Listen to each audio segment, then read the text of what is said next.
Good afternoon, YouTube.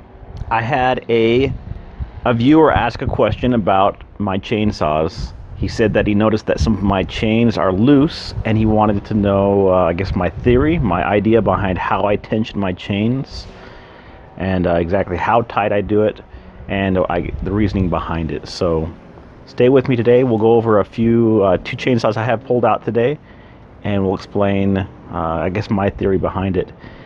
And again, this all boils down to what works for me. It's funny because if you go on the forums, go on Facebook, there's a couple different groups of chainsaw individuals, and you really want to get someone riled up to talk to them about tensioning is one of them, oil is another one, and of course different brands, Dodge versus Ford, Husqvarna versus Stihl. So here we are, let's get to it. Okay, the first chainsaw I have, this is a Husqvarna. It is a 359, and this is one of their, I guess, better chainsaws they have out. A lot of people like this, kind of in the same family of the 372, the 357. It's a professional chainsaw, and it is just has a lot of torque. It has a 24-inch bar on it, bar and chain. And if you notice right there, that's about what I like for the tension. Might be a little bit on the tight side, but it slides well. So when you first check a chainsaw, you pull it up. You want to check it right there. Have a little good snap. Some people say, oh, well, you want to pull it all the way up to C, only C1, not C another. Well, how hard do you pull it? I mean, anybody with strength can pull it really hard. People can pull it lightly. Another good indicator is when you spin it. It almost wants to have traveled a couple more links every time you let go. If you have to force it, and once you let go it doesn't move, it's too tight. Putting too much pressure on the bar, it'll do a few things. It'll wear out your bar, and it'll also put way too much strain on the engine. The engine, of course, you don't want to put any more extra strain that it doesn't need on it. So a nice, easy way of looking at it. So let's take this off and put it back on and see how the difference is. Well, let's first do this. We'll take this one off. And this one is, I guess, a more modern look to the chainsaws. It's a side tensioner. Some of the older models, their tensioners are on the front. So this one I picked up on Craigslist, and it didn't have a top. It didn't have, I don't think it even had a good cover. So this style is called an outboard clutch. The clutch is right here. Inside there are your centrifugal clutch boot, clutch feet, whatever you want to call those. And when it speeds up to a certain speed, the tension is too much centrifugal force pulling on the springs, and it forces itself out, grabbing the clutch, spinning the chain. And also it has, inside of it, it is I guess a clutch cover brake is included. So there's a few theories behind the outboard clutch. A lot of people think the outboard clutch is better because on the opposite side you have your heavy flywheel, and so they want something to kind of counteract that that balance, kind of balance it out. But Husqvarna, Stihl, all of them go now to an inboard clutch, and I'll be showing you that on this next chainsaw. So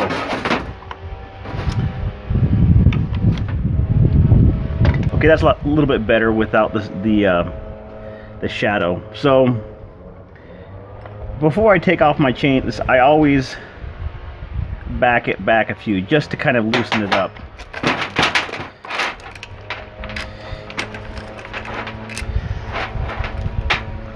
The outboard clutches are a little bit more difficult to set up just because of the way that's a big round clutch in the way. But there it takes apart. A little bit harder to get to this. You need a special tool to take the clutch off. but it's not hard if you want to access the bearings on the inside. So what I do, like I showed you when I back it off a couple times. If I'm going to flip the bar, flip the chain, I'll do that. And then when I go back on this style, you want to go on the clutch first. You want to make sure that it engages your sprocket on the inside, because you don't want it to be between the socket and the clutch.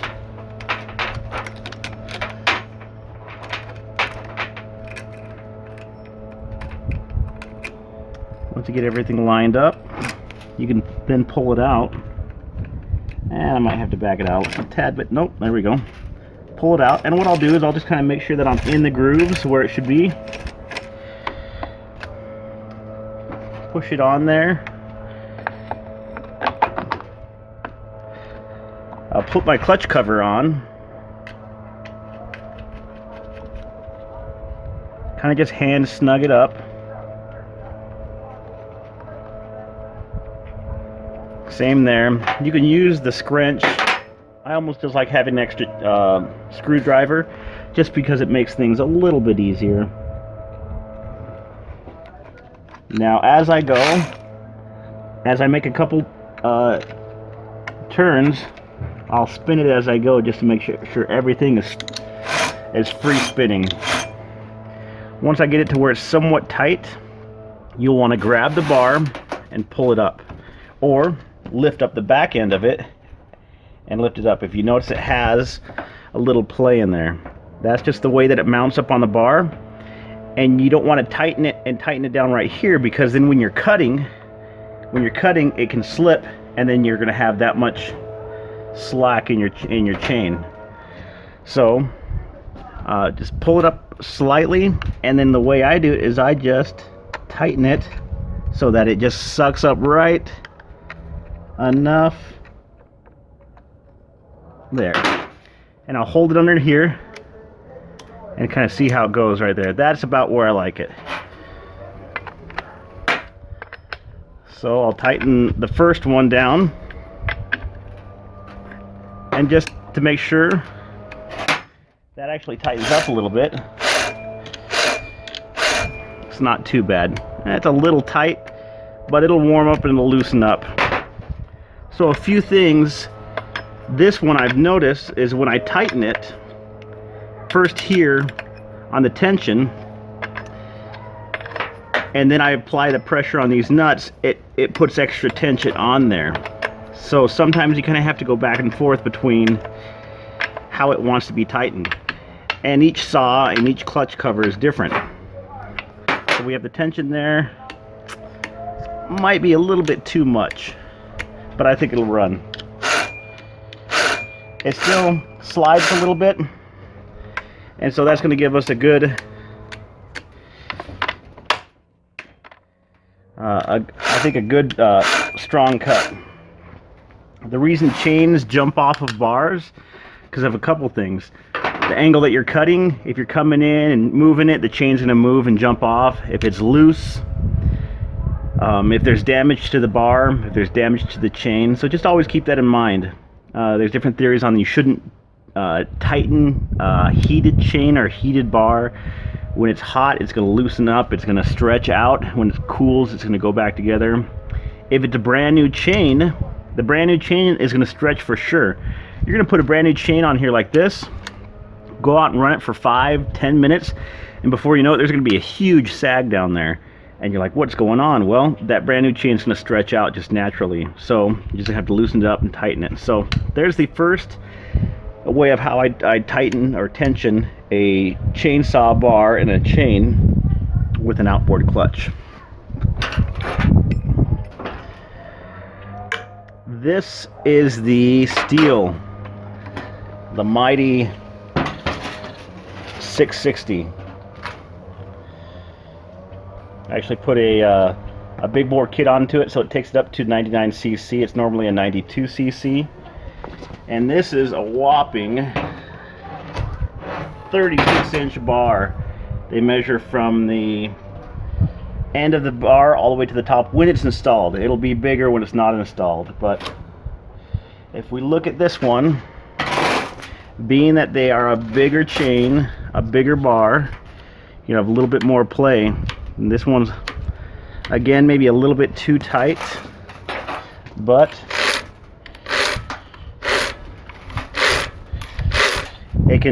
it'll spin after I push on it. So this one I'll be milling with, so I might loosen it up a little bit, or just the heat will cause it to loosen up. So show you how I do it with this one. Again, the tensioner is on the inside here on the front cover, which is nice versus trying to fight it on this side. I should have brought my 038 outside. That's the old way of doing it.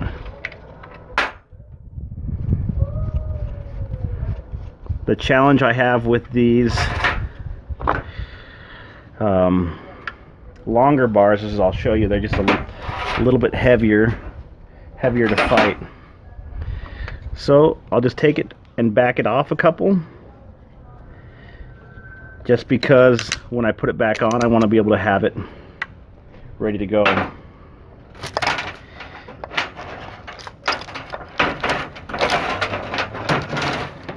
So this is the inboard clutch.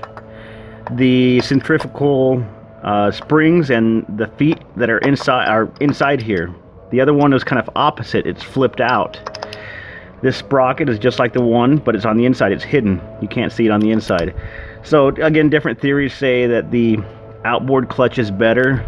I mean, this is a tested and proven saw right here. This saw, the 660, the 066, this platform has been proven worldwide and is one of the best saws, if not the best, hands down, saw in the world. And there will be people that'll argue Husqvarna, the 090, the 070, those are really good models. Power to weight, I would almost argue this is one of the best saws in the world. So, sprocket, really easy to take this stuff off and get into it and clean it, where your oiler goes. So, the best way to set this up is kind of reverse the steps that I did.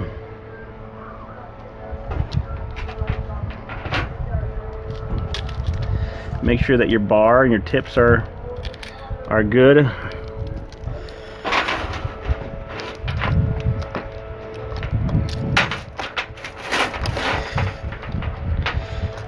Now when you get up into a 36-inch bar, 32-inch bar and bigger, and it really just starts becomes really cumbersome, and it makes you feel really silly trying to get these on. So bear with me. I'm gonna do my best to explain it and do it at the same time. So sometimes the best way to do that is really back it out as far as it'll go, so that it'll line up. There we go. There we go. Okay. So it's on there. My chain is really saggy, just so the bar doesn't fall off. Put the clutch cover on, and someone running a blower down the street, and the elementary school is having a fun run, so there's a lot of extra noise going on, plus the wind, so please forgive me. So we'll have that, and we'll just start pulling it up here.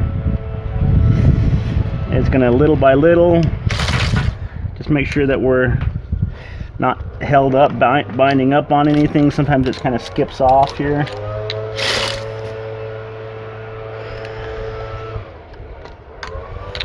Let's see, that might have been too much.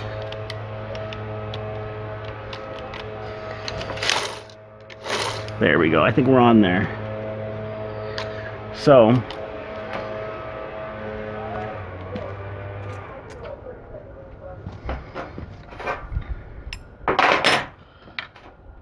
what I'll do is, I found this out recently, it makes it a lot easier. Instead of reaching over and trying to pull this up as I tighten it, I'll just put the tip down, lift it up slightly, and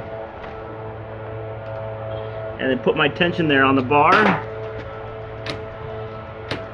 That's a little bit better there. Let's make sure we can spin here. Okay. I think I like that. So, as you noticed, I just tipped the bar down, lift it up slightly. Now I'm going to tighten the first one up. And you don't have to do this order, you can do both of them, but I like to do the first one. Check it. That's a little bit too tight. A little bit too tight, so we'll just back it off. And then back this one off, a half or a quarter turn.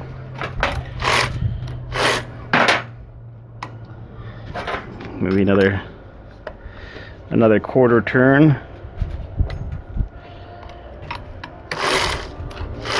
Okay, that's really, we'll see how that does. Pop it up there.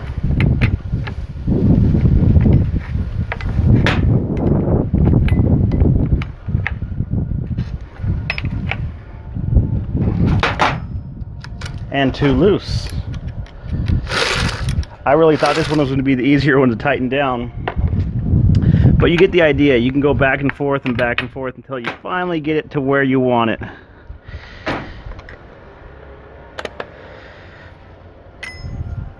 Let's try that right there.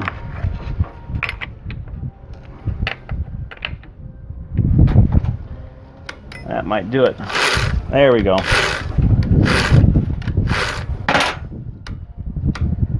Okay.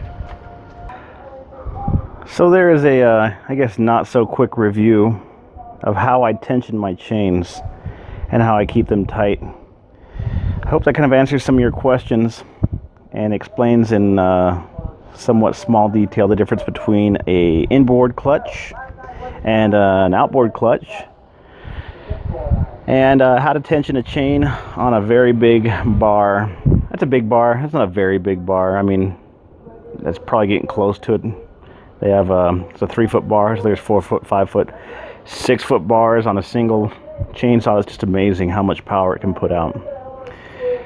This bar is really cool. Found it on eBay, kind of tucked away in some little mom and pop shop up in Oregon. Made in West Germany. So I tried to look that up. I couldn't find West Germany. No, I'm kidding.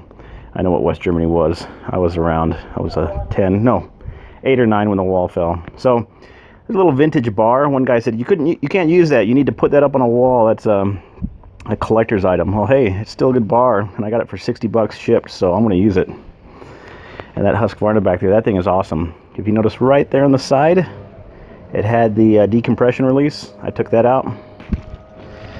Same with this one. I do not like the decompression releases at all. They just give me problems. So, Kevin, I hope that answered your question about how I tension my bars, kind of my theory behind it, and why I do it. The reason I think why I ran the ones that were loose, or that they were loose in the videos, is maybe I didn't catch them. In my 070 video, the chain pops off. That's because that was the first cuts that I was doing.